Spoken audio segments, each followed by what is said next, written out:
hello' everyone জীৱনটো যেন শূন্য হৈ গ'ল আৰু একো দেখা নাই অন্ধকাৰ হৈ গ'ল এনেকুৱা লাগিছে মনটো গৈছিলোঁ জুবিন দাক শ্ৰদ্ধাঞ্জলি দিবলৈ যোৱাকালি কিন্তু মোৰ সাহস নহ'ল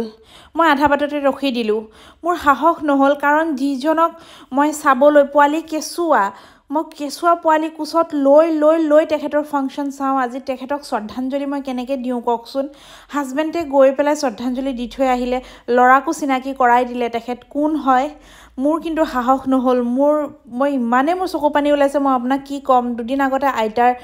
ঢুকাইছে মোৰ ইমান মোৰ বেয়া লগা নাই যিমান মোৰ আজি বেয়া লাগিছে ইফালে হাজবেণ্ডৰো হাই প্ৰেছাৰ ধৰা পৰিছে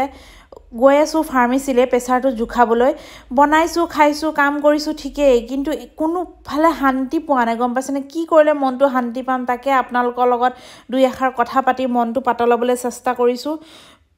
মানে মই ভাবোঁ প্ৰত্যেকজন অসমীয়াৰ এই গতি হৈছে